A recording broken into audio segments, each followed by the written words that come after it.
Why bad 3D artists make more money than you?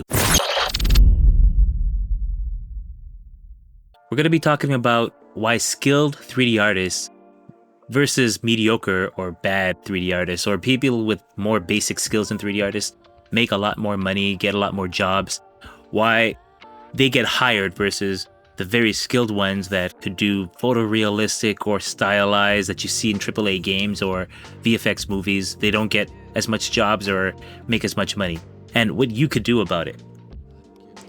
So a little bit about me. My name is Dwayne Elahie, currently a CG supervisor in the industry for about 20 years plus now. I've been mentoring and teaching for about 15 years, taught 3D artists, modeling, rigging, animation to people who have moved on into the industry and now making 70K plus salary, right? So where I've worked, well, you could check out my IMDb, but some of the studios I've been at, EA Sports, or EA in general, with it, been to many studios, build a lot of their tools, led some teams there, got a patent for my design. Basically created very similar to what you call MetaHuman in Unreal, but it did it for their Frostbite system. Been an ILM, Pixar, Disney there, and you can see on my IMDb such projects I've worked on, such as Avatar, Netflix, The Witcher, as well as the CG, the rigging supervisor for Teenage Mutant Ninja Turtles, Mutant Mayhem, Cloudy with Chance of Meatballs. And you can see some of the projects here, even the new current hit on Netflix, K-pop Demon Hunters, that was at Sony Pictures Animation. A lot of the tools there that I created while I was working at Sony ImageWorks, they're still using for that. Same thing with Spider-Man, Into the Spider-Verse. I did a lot of the facial and body rigging tool sets that are common for pretty much all their projects, visual effects and feature animation. And when I was there, I was to consolidate their fax photorealistic rigs that you do for digital doubles, and also with their feature animation that you see on these characters, which we then translate to Teenage Mutant Ninja Turtles, Mutant Mayhem, when I was a CG rigging supervisor for that. And you could tell that their style, a couple of people that worked on it, such as myself, also worked on Spider-Man Into the Spider-Verse. That's why they're very similar styles. And other projects such as Netflix, The Witchers, Marvel's Secret Invasion, worked in Iron Man as well, and a lot of other things, Avatar and Hunger Games. So now let's talk about what we will talk about here. So one thing I want to be clear about the expectations of what I'm going to be talking about is I'm not saying aim to be a bad artist or a 3D artist that's not skilled. You always want to be as skilled as possible for yourself, and also to promote your services, either if you're doing freelance or if you're going to get clients on your own. Clients on your own, freelance, or if you're going to work at a studio, small, big, games industry, movie industry, product visualization, architectural visualization, a lot of anything related to that. You want to make sure you always want to build your skills. But what I want to mention, there is a baselines of skills needed, and there are factors when you start coming. There's a difference between like an artist. If you're just doing it for your art for yourself and you're posting it, you can do whatever you want, that's fine. But if you're talking about making a career out of this and trying to land clients, right now, there's certain factors that matter for your income, right? Are you skilled enough to complete the job that they're asking for? Are you willing to hustle to go and find the clients or position yourself to get those jobs? And you have to have this mentality that you have to get it done according to the specification and don't necessarily make it perfect. And this is one of the parts that kind of trips up, and I would say the threshold that then messes up people, or where the debate comes in, where you say, okay, bad artist versus a skilled artist. A lot of this quote unquote skilled artists are perfectionists, and they suffer the most out of this because they're like, I want it to be this way. And whereas a lot of times what's required for the job is a certain specification, a certain threshold, nothing more than that, right? And they rather get it done and move on, as opposed to spending extra time to make it perfect, which is not part of the criteria. So let's get into the top 10 reasons, right, that, well, quote unquote, bad artists make more money than you, right?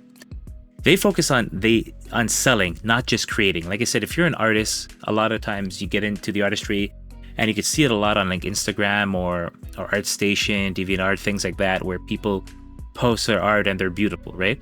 But a lot of these quote unquote bad artists, or not as skilled artists, let's say that, right? They focus on things that will sell, that appeal to the clients. So as I mentioned here, many technically weak artists are better at marketing themselves and finding clients. So they're good at focusing on something that's very good, and then they make themselves visible, say, hey, I'm able to do this. Are you looking for this? And then they make sales funnels and not just perfecting the art or figuring out, like, this is what I could do. I'm able to do this for you. Do you want this, right? They master that, as opposed to the Field of Dreams, the movie Field of Dreams, build it and they will come. That does not work in the real world. You have to go out, put yourself and make yourself visible, right? Another thing that they do, number 2 here, is speed over perfection. I just mentioned this earlier where I said over here, perfectionists suffer the most, right? The main idea is that you have to think of it through the client's eyes here, right? They're hiring you because they want an end product and they want that delivered as quickly as possible. Think about if you ordered a package on Amazon, right? People pay premium for the Prime so they could get it delivered quicker, right? As long as it meets the baselines. Is it always the best product? Not necessarily, but a lot of times it meets what they need and it gets there as quickly as possible. So the main thing is that they finish projects and quickly move on, while perfectionists get stuck refining the details. So they might make things that are maybe technically inferior, you would say, as an artist point of view, but if they could do, let's say, 10 of them in a week, that's 10 opportunities to make income right there. Whereas an artist could spend literally months, sometimes years, on and off, or perfection it, making it perfect, and then they finally post it on social media. They're proud of their work. But if it's for your art, that's fine. But if this is for a client, that's not going to be acceptable, right? So you have to take that into consideration. The third thing is that they understand the business part, not just the art, right? So, and this is a big thing, right? They price based on value and not hours worked. What is the difference between that, right? So a lot of time basically companies, when they don't understand how it works, just like if you go to a mechanic, most people are not mechanics themselves. They know how to drive the car, but they don't know how a car is built. Maybe they know a little bit, maybe change the oil, or not even that. They get their oil changed, right? Also, they don't care, right? They just know that they need the car to work, they need it to perform, and it needs to get from A to B. And if there's something wrong with it and their car is very integral to their life, their businesses, or what they're doing, or whatever they're doing, their endeavors at the moment, right? You're basically pricing on how much value that car, in this case, is for them, right? If it's really important for them to get to A to B, maybe they can't get to work, right? This is why people who don't know, willing to pay, they don't know about cars, willing to pay mechanics thousands of dollars for something that a mechanic will go in and say, oh, this is easy to fix. Same thing for you as a 3D artist. I'm not saying you exploit your client, is that you're basing the value of what is the value of this project or this asset or whatever your piece of art that they're requesting is to them, right? So if I'll give you an example, like I've worked on a project where it's a website that's being built, right? And part of the website, there's assets that need to be created, so you need to do some product visualization with it, right? You render those out. Now, again, those are one of those things I would say is more easy, it's basic skills. Like, of course, 3D always have some learning curve to it, but once you master that and you know how to do 3D art, this is product visualization is something that you might see it like on exactly what you see on Apple websites, right?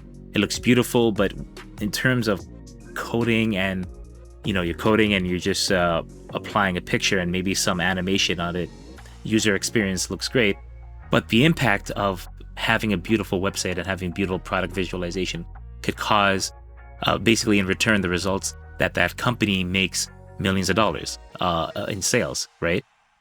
Or hundreds of thousands of dollars or whatever amount for it. But basically, the amount they're paying you, you have to value, okay, well, what is the impact of the assets or what I'm bringing to the project? What is it worth to you at the end?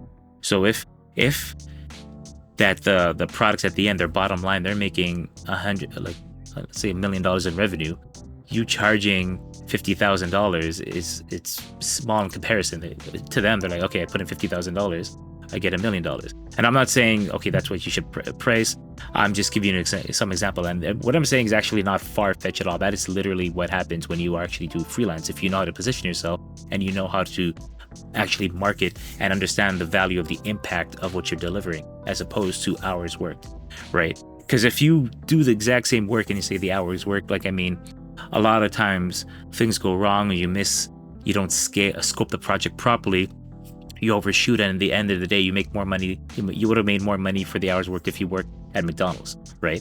So, and that's the problem with a lot of artists. They don't know how to package themselves. They don't know how to upsell package services and know their target audience. And that's another thing. You aiming for an audience that's able to pay for it, and you know the impact, and you know it inside out. You know how to deliver the assets on time. You have a great pipeline to deliver these things, even if to you and the artist community thinks it's very basic. To them and the value it brings, it's huge. And knowing that this is how artists who are technically less skilled than others can make more impact because they understand the business side, they understand what this means, right? Point number 4, networking beats skill. How many times have you heard or you've seen sometime, like you've seen in all industries that you're like, oh, this person got the job because you know this such and such person. That's exactly how it works. What happens a lot of times is that I see it now. I have friends who are applying for jobs and they've been applying for months, spend all day just going on, like LinkedIn, for example, and just applying. To tell you the truth, that is like one of the worst.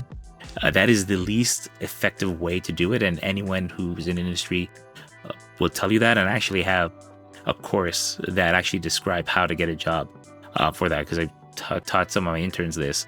Like I mentioned, I taught a lot of students live in the past, and also with courses as well. And one of the biggest things, how do you actually get a job?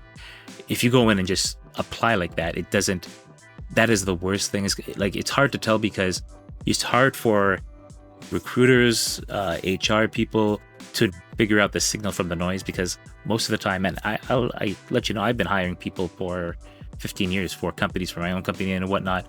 And yeah, getting it from the pool of people that apply, most of them are so off base of what the actual job is that it's not even worth the time. So, and especially nowadays with tools that automatically parse people's resumes, and if you don't say the exact same keyword, because you have to understand, a lot of people who are actually doing the first round of filtering, like HR, they don't know specifically the discipline, right? So if you say so they're looking for exact keywords or exact phrases, and if you don't say exactly that, and because they're not in the discipline, they don't do this, especially 3D art is very, very niche, or niche, depending how you want to talk about it, they will not hire you because they don't understand. Like if you say CG artists as opposed to 3D artists, right? They might not know that's the same thing, right? A lot of people, especially if you're not in the industry, don't know CG means computer graphics, which is the same thing,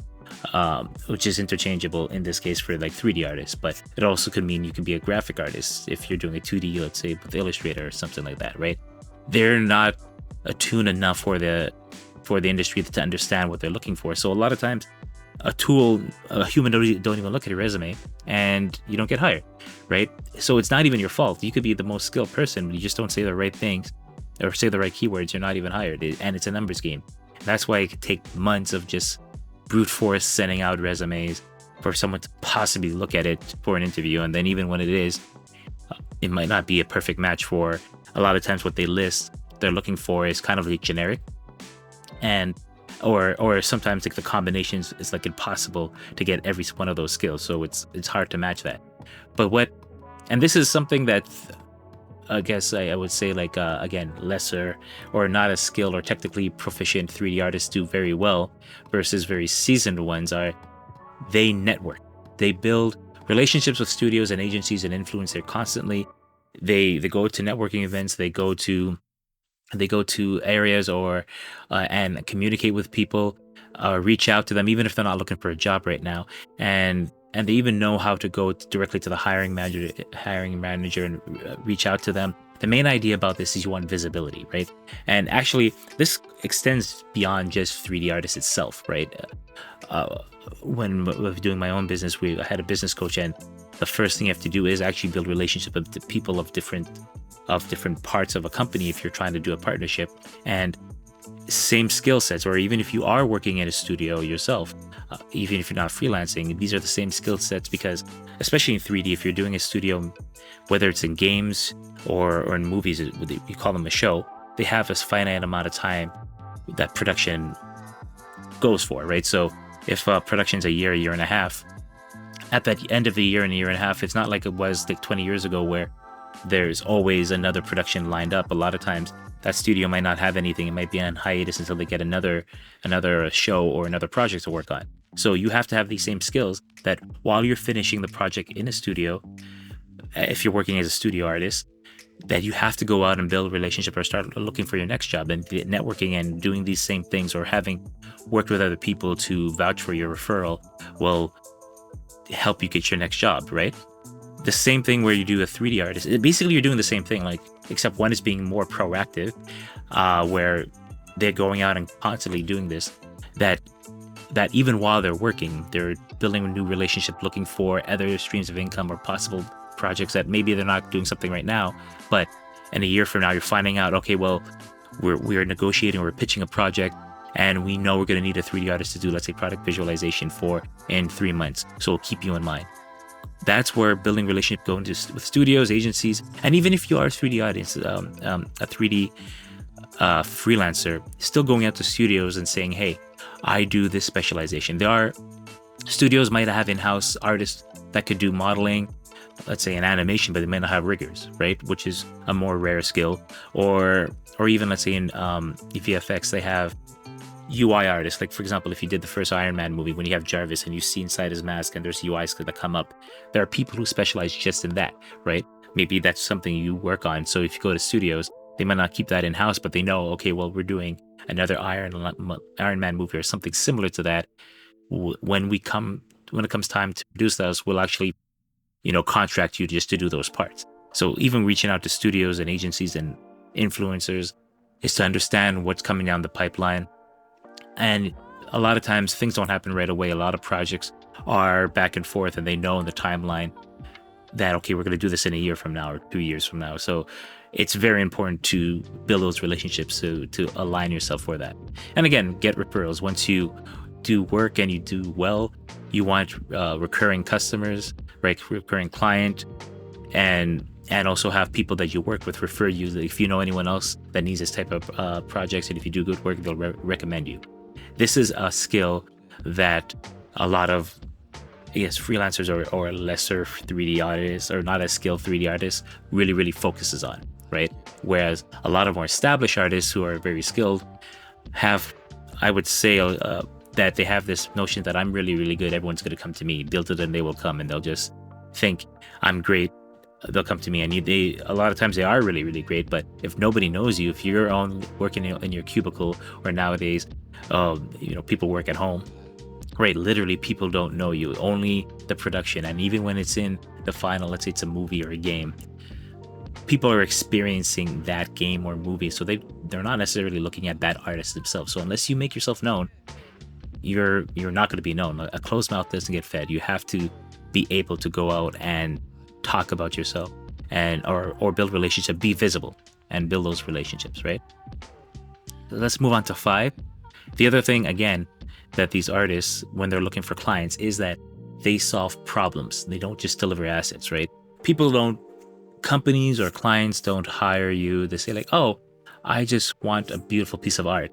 Let's just hire an artist. No, they have a project, and I mentioned the example of the Apple website, for example. Apple is really known on launch day every September. They do their presentation of the 100th iPhone, whatever they release, right? And at the same time, that's the same day that they release the new version of their website, and they have very, very beautiful product visualization, right?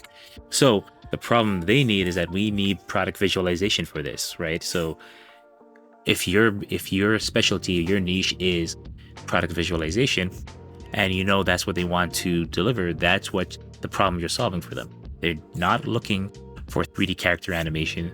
They're not looking for water effects or fireworks or motion graphics or anything like that. That's the problem they solve. That's what you want to deliver, and that's what you want to focus yourself on, that, right? And you also, your portfolio and your past work want to align with what they're trying to achieve, right? So you're not just showing, hey, I can make a 3D model. You want to show this is the end result of what I could create, right? And what I've done for the past for the clients, and look at the impact it has for them. As I mentioned before, for example, let's say we did that project where at the end, let's say the 3D artist did charge $50,000 for them, but the end result is that they made $1 million in revenue, right? Present that to your next client, and that's what when you pitch, that's your headline. That, we deliver products we deliver assets that generate millions, and you give the case study for that, right? That is what they're going to look at. That businesses pay more for solutions than just pretty renders. Just because it's pretty, as a 3D artist and the artist community, they'll look at it and you put it on social media, and everyone will be like, wow, that's amazing. How did you render that? Like, how many samples did you put on that? Like, how many lights did you put? Like, what's your CPU and GPU? What's DCC you use, or like 3D software? Did you use Blender? Did you use Maya? Whatever, ZBrush, Houdini, things like that. And clients don't care about that. They don't even know what that is. They just know, okay, will this solve our problem, give us the results that we're looking for, right? So let's move on to number 6, right? Reason number 6, 3D artists, lesser or less skilled 3D artists, they diversify their income, right? They find ways to, let's say, license their work. If you ever go to conventions, let's say Comic-Con or like an anime convention and whatnot, you'll see the same type of artists that are there who create their own work, and they might share it on social media, right? They might be drawing 2D drawings or sometimes 3D art that's mixed into whatnot, but that they make, let's say, a poster for it, and they sell copies of it, but it's their work, right? So that's kind of like a form of like they created one time and they keep selling it. Or they might create like kit bashing, kit bashes, right? A kit bash kit, right? Where, let's say, okay, I'll create a whole bunch of 3D characters, or I'll create a whole bunch of, let's say, military tanks or something like that, right? Something that, a lot of people would want high quality of, or a certain quality, or even maybe a certain stylized one, right? Or maybe, like, say, furniture. Like, is it Evermotion, I think? Is it Evermotion? I think the company Evermotion, for example, for years, make kits of different furniture for architectural visualization. If you're into architectural visualization, by the way, right, most likely you don't create the assets in scratch, right? So you will go buy kits or license them and then use them. It's a big industry for that. And so one of them is that you might be creating them yourself, right? Another thing is that they might be teaching courses. They might have a certain style. Maybe they're very good with, let's say, Blender grease pencil, or they're doing a painterly style, right? And people like that style. They're like, hey, we'll teach you how to do that. Or they go on Patreon to show maybe more in-depth look at, maybe they do YouTube tutorials, and they do like quick, 5-10 minute versions of like overview, a time-lapse version. And maybe if you pay on the Patreon, we'll show you a tutorial how to do that, right? They look at different ways to basically promote themselves, right? And the other thing about that is like diversifying your portfolio. If you have multiple streams of revenues, it protects themselves from slow months, because especially in the industry, you might have certain times where, let's say, they're working with studios, and during the summer, every studio wants your work. So you're like, oh, it's great. There's a lot of work. It's in this industry, there's a lot of feast and famine. When it's great, right? Then all of a sudden it dries up. Nobody, no matter how great you are, if there's no project, no one's going to hire, no one's going to pay you to do nothing, right? So, and it goes up and down, right? So having multiple revenue streams, it protects yourself. I've seen a lot of artists where now, like, it's harder, not harder, like, it's some studios don't hire permanent positions. Actually, a lot of them, I would say, don't hire permanent positions because they don't know what their next work's coming in. But they have a pool of people that come back every year because they know that around this time they have certain projects coming up, right? Now, those people are very skilled, and they have certain situations where, their family's there, they don't want to move, so they, even though they're skilled and they could probably get other work, or maybe nowadays you might not be always get remote work, because a lot of jobs now require you to be back in studio or back on the premises, right? So pretty much they just, when they're not working and when they don't have the contract, they don't do anything. So they make money for a certain time of the year, and the rest of the year they don't do anything. They wait until they get hired again for the next season. I've seen this happen with a lot of people. Now 3D artists that are freelancers or getting their own clients, they try to have multiple streams of revenue. This is why you like want to diversify your portfolio or your revenue streams, is that if one falls off, you're not in a famine state, because you have other streams of revenue coming in, right? So that's why looking at licensing your work or selling assets, teaching courses, doing all those things to help supplement and keep you afloat, right? The other thing is, top reason number 7 is they have a recognizable style or brand, right? So even if they're not technically the best, their style is memorable and marketable. So I actually have a coding course. It's a more advanced one, and this is more of if you were to do the same thing in university, it's a graduate level, right? So that's a master degree. So normally you would have to do probably like 6 years at least university to get this, right? But part of it, it's specifically for programming 3D animation, and part of that is actually taking 3D assets. In this case, we use Blender. You could use any DCC, it doesn't really matter, and then you export it out. But the assets we were using were very stylized and basic, but they were consistent. So they had a certain look, they had a certain color scheme, and honestly, like you could teach a junior or someone who's just starting 3D, just teach them the basics and they could do the style. But these assets, there are people who sell these type of assets because they have a consistent style. They're even though they're basic, but it solves a need. So a lot of programmers would want to test these things or make basic games. Like if a lot of mobile games would use this style. Not everything is a AAA video game or, you know, a blockbuster feature animation or photorealistic visual effects. Like Weta created their own like spectral render and all that stuff. Most people don't have all those things, and that's not always required, right? So if you have a recognized style or brand, it could be anything. I mean, there's even a TV show that I remember growing up called Sticking Around. Literally, it was stick figures. Like bad drawings were the style, and it's an actual television show that's you know, making money, right?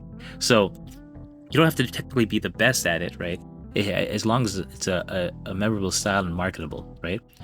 And basically having a brand consistency makes them easier to hire again, because at least you know, okay, if we want this exact style, we go with this artist, right? And we know exactly what we're getting.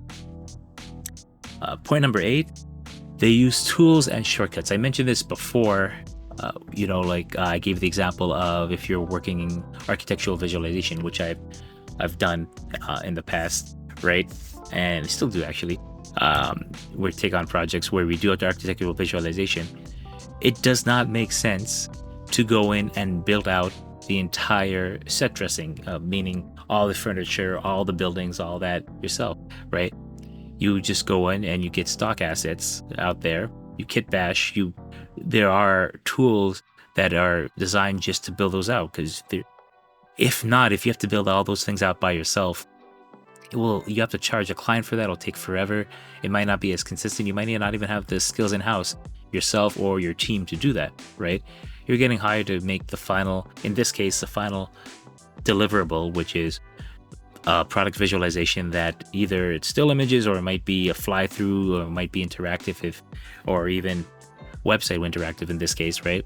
That's what the client's asking for.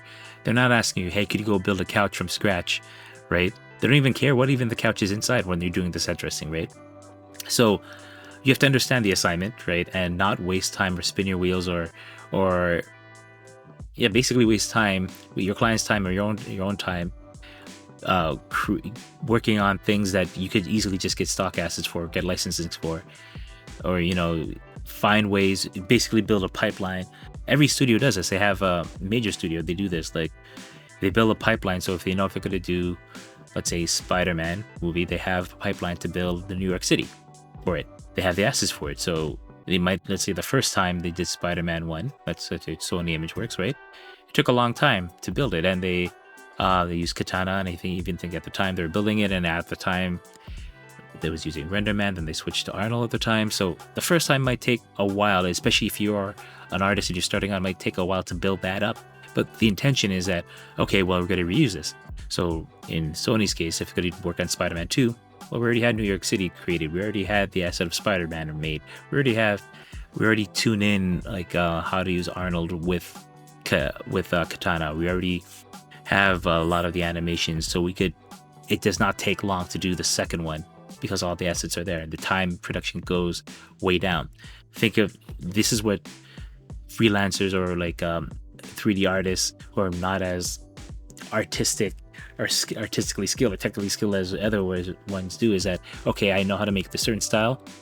I have a workflow or procedural workflow that I can build this really quickly. If I'm doing product visualization, I already have my scene set up and my lights set up, and I have my stock asset or kits that put in. I'll just set it, dress it. Maybe there might be some customization and you charge a premium for the client for that. Again, which goes back into your mentioned somewhere up there, I believe, your pricing of your packages. The upsell price, package services and all that. Like, hey, if you want something custom that's really important to you, that's fine, but it's going to cost you, right? So having that is very important, right? And here, efficiency means more projects for you to do, and it's more income, right? If you're thinking in terms of as a business and making income, this is what you want to think about, right? So let's go on to topic number 9. A lot of 3D artists, again, as a business, they focus on niches. I mentioned that earlier, right? So if instead of competing for every 3D artist, they dominate one profitable niche. So that's why you'll see someone, okay, I'll focus on product visualization. So I'll look for people that, okay, they want to build a website like Apple. And I've seen a lot of people like that. They're like, we love that. What does it cost? How does it build? Because to them, it will give, let's say, a brand identity to them, which will translate to more money for the client, which means you could charge it because of the impact. You could charge more premium for that. It's like, yeah, I could deliver this. If you know that it will get them a lot more money, you could charge a lot more money as well because of the impact of it, right? And you'd be thinking, okay, well, want to go for someone else cheaper? Well, possibly, but the thing is, if you market a lot of people are not marketing themselves or putting themselves out there. And of course, there's a lot of artists who are really, really good at it. But if they're not on the business side, if they're not visible, these people don't know about them. The clients don't know about them. They know about you, right? So, or they know about the 3D artists that's actually in front of them and making this offer. So when it comes time, that's the first thing they think about is that person, because that's all they see. That's the power of marketing and having awareness marketing, doing social media and putting yourself out there and having visibility on that, right? So again, if you focus on one niche, they automatically associate with you. Okay, this guy makes, example, product visualization that looks like Apple. We want like Apple websites. We want our websites to look like that, right? Let's hire this guy and find out what it costs to do this, right? And again, niche often commands higher rates because they're coming to you. They want a certain result, and if you could deliver to them, they know what the impact of it for them is. It's going to be great, right? And number 10, right? Reason number 10. This is one of the biggest ones, and I see this a lot. It's kind of weird. I find this on social media where I hear a lot of artists complaining about it. They're like, "Oh, we don't get paid enough. We don't." We're not recognized for our work, or why is this person making more money? My stuff is so much better than theirs, right? One of the main things is they actually ask for the money. That's another, I guess, stigma with artists is that they feel, oh, I'm an artist, and they feel weird about asking money. Okay, if you're doing it as an artist, you just want to express yourself, that's fine. But now, if you expect to get paid for it, now you're entering into the realm of business, right? And you have to now bring in those concepts in there as well. And one of the things is ask for money. They're not afraid to quote high and negotiate with it, right? They know some clients will say no, but yes is pay much more. So if you're putting your out there and you're in a niche that people want, and you know the impact of what it is, of course, you have to understand what they're willing to pay for, what the impact is. Again, that's all on the business side of things, right? So it's very important to understand that. But one of the things is, again, I mentioned before, a closed mouth don't get fed, right? So if you go and if you want to get paid a certain amount, you have to ask for it, right? Of course, you have to be able to back it up and be able to present it. And that's where your marketing, being visible and being known as that person to do that, comes into play. But it's very, very important. You have to come in with that mindset already with that in mind. Quick heads up for all you 3D artists watching this. If you've been grinding away at tutorials and YouTube videos but still feel stuck, I've got something special for you. I'm hosting a 3D character rapid bootcamp workshop where I'll walk you step by step through the exact skills studios actually hire for. It's not theory. This is the stuff that got me hired and working in the industry. If you want to finally build a portfolio that gets callbacks and interviews, hit the link below and grab your spot. Seats are limited, so if you're serious about going pro, this is your chance. Recap what we talked about here, right? So first thing, success, right? Strategic marketing. You got to put yourself out there. You got to be visible, right? You have to have efficient workflow and practices. So, if the first time you probably do a project, or maybe you do your own projects to build out your pipeline to do things quickly. Like I use the example of product visualization or architectural visualization, right? If you know you're going to deliver these type of things, let's say to websites, have a certain process to do that really quickly. You have to be business savvy, right? You have to be able to understand to negotiate, ask for what you're worth, and not necessarily pay by the hour, because you're going to get significantly less than, in fact, a lot of times you get underpaid and probably make more for the same amount of hours working at McDonald's, right? The other thing you want to do is focus on prioritizing visibility. Again, strategic marketing. Like, you have to be out there, right? If people don't know anything about you, you could be the greatest person in the world, but everybody heard of you. It doesn't matter, right? You have to be able to actually deliver, fulfillment of the project is a big thing. It gives confidence as well for the client to rehire you, and client-focused solutions. Basically, what is a client looking for, right? What is they trying to achieve? You understand the overall goal of it, and not only that, that's also opportunity to give upsell. It's like, oh, if this is what you're trying to do, we could also do this, and you can make them a recurring client, or I can maintain this. I could create these things for you every month for this fee, right? Understanding what they're actually asking for, as opposed to taking an order and like, okay, I just want you to model a soap bottle. Okay, and you just deliver the soap bottle. If you actually have a conversation and understand why they want that, they might want this in multiple different SKUs or multiple different languages, and they have to do this every month. If you understand that, you could propose a solution that could be mutually beneficial to you, and also have a recurring client, right? The other thing is, you want to make sure you develop a professional networks, right? Like, that's for networking and to understand what projects are coming up next. So you position yourself, okay, well, I could land this project, and I'm in talks with this person, and I know they're coming up in 3 months when they need this type of solution, so I can provide that, right? Again, talk about diversifying your income streams, right? So feast and famine. You don't want to make sure, like, when things are good, it's great, right? But then all of a sudden, in this industry, projects finish. They have a finite amount of time. So when they're finished, it could be, no projects, could be dead silent for a while until the next project, if another one comes. But if you are looking for either have other projects coming in, or you make your own projects, or like you make your own kit bash kits, or you have a Patreon or tutorials and all that could help diversify your income to supplement you during those ups and downs, right? To diversify your portfolio, you would say. Build a brand, be known for something. It goes back to visibility, right? If you're visible and people see you, you're always posting these type of things. You see them all the time. You have people who, let's say on Instagram or ArtStation, very good at making like 3D characters and like statues and lighting them, and they keep posting every day. And you might not be looking for a 3D artist at that point, but you see them every day and you like it, and then a year from now we're like, oh, we have a project where we need that. Oh, I know the perfect guy for that, because you see it. That's why building a brand is very important, to be known for that, right? And then leveraging production shortcuts. You mentioned this before. Get tools that you need, whether you could build and code them yourself. We do teach coding courses for that, but or buy tools and all that. It's a good investment for yourself if it'll pay for itself, if it saves you time, money, and delivery and consistency, right? Negotiate rates, right? Again, understand the impact, the value of what you're delivering, as opposed to just charging by the hour, right? I would always go against charging by the hour. It's like, what is this project worth with you? What is the impact? What am I bringing to it, right? if a project's worth $1 million revenue, right? It's easy to justify 50,000, for example, as opposed to I pay by the hour, and you only get paid more for the same amount of time working at McDonald's with all the extra work and overtime you have to do because a lot of times things don't go as well and you didn't scope the project properly, or there's unforeseen parameters or criteria that was not mentioned before, like, oh, they actually don't have these assets, you have to go build them yourself, things like that. But basically doing all these things equals sustainable and scalable career in 3D art, right? So what's the next step for you guys, right? Look at your career, right? Make sure you know how to market, package, and sell your work, right? Apply what we talked about today, right? These things that I mentioned here, right? Marketing, efficient workflow practices, business savvy, learn about that, especially about negotiating rates.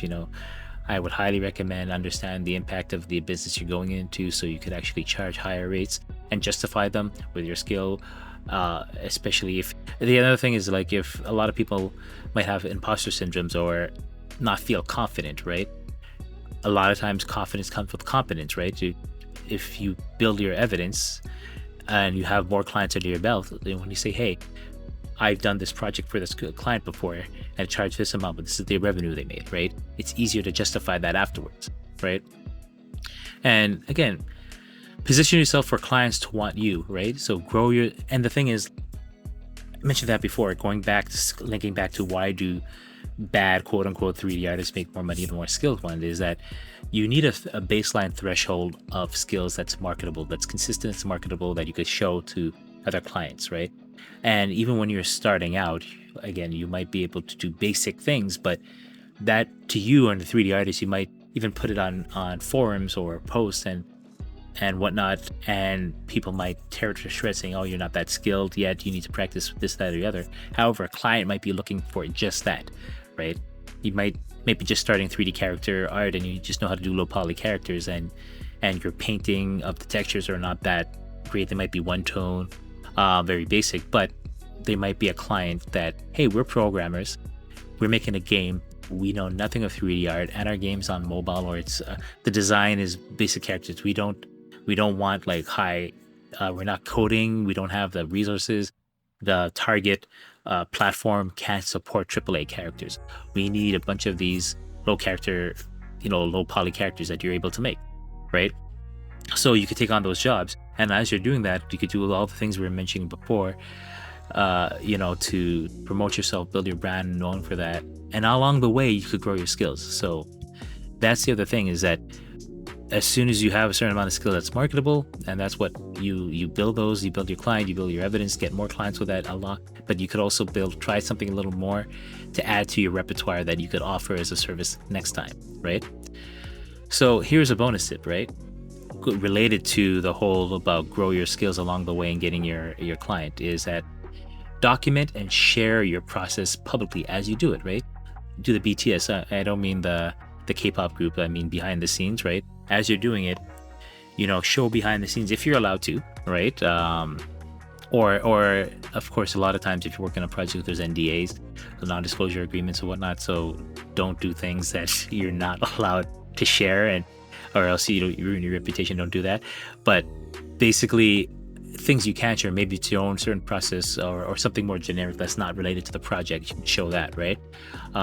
Or maybe to get clients, you're doing a project that's your own personal project or own internal project that's along the lines of something you would do for a client. And that's what I would recommend.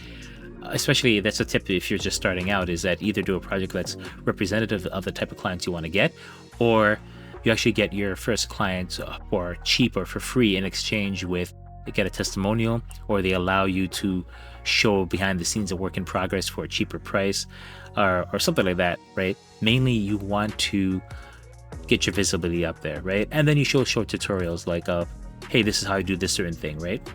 And people start following you, right? This builds trust, right? It keeps you visible, and clients hire people that they feel connected to, right? So if you are constantly making short tutorials and behind the scenes and work in progress, even though there's literally hundreds, if not thousands of other artists, especially coming out of school, able to do the same type of things, it's just as good, maybe worse too, but even better sometimes but they see you, right? So when they think of a certain job, they'll think of you because that's all they know, right? And here's a mistake to avoid. The most skilled makes the most money, right? Like that's the common misconception that, okay, this guy's the most skilled person, he's going to make more money than me. The thing is, if you stay invisible, you miss clients willing to pay top dollar, right? And yes, for this, I'll explain this. I remember, this is a real example. At a studio at EA, actually, yeah, there was a person. I gave actual tutorial. We have like these lunch and learns, which actually I did start that, right? So we do these lunch and learns where each people from different teams would actually share their skills for other people to learn about it. And one of the major things that a lot of people would ask is they want to learn how to code for 3D, because if you know how to code, it'll make their jobs a lot more efficient. Imagine doing something one time, and then after that you press a button and it does it for you forever, like easily. You solve it one time and that's all you need to do. That's the power of coding, right? So I was teaching basically basic codes of how to do how do you write a plugin and how it works, and how you set up your code and how it relates. At the time we were using Maya, and how we do this, right? And one person came to me and said like, wow, I didn't know any of this stuff. This is way more efficient. I'm going to rewrite one of my tools to work this way. Now, mind you, this person actually had like the best selling tool on high-end 3D in that space. I think they changed the name of it now. I don't remember the name of that, right? For years, it had so he actually got hired because of that, because he made that tool, right? But he was saying that like maybe his coding practices might not be as efficient. Now, the thing is about that is that, okay, maybe the moral of the story is that the most skilled makes the most money. That's a myth, because first of all, he was skilled, right? But what I was getting at is that, okay, he might have learned, quote unquote, the proper industry standard way of how to code or whatnot, right? Or how you would actually organize this. But at the same time, I'm like why are you going to change it? You're making money of this. There's a lot of people here who are super skilled at coding, but you're actually making money, and none of them are making the money that you are with this, right? So think about that. What is, you don't have, of course, for himself, it's going to improve it and can make it better, so that's great. But I'm just saying that the most skilled person is not the one who necessarily makes the most money, right? And the fact he was visible is why he was hired. That goes back to this point, right? Is that he had the highest selling tool on that market, and the company reached out to him to hire him. That's how that worked, right? So at the end of the day, I just want to mention that skills matter. Yes, it does, right? You need a certain baseline of skills to attract clients, but visibility and value perception matters a lot more. So I hope that was helpful, and talk to you next time.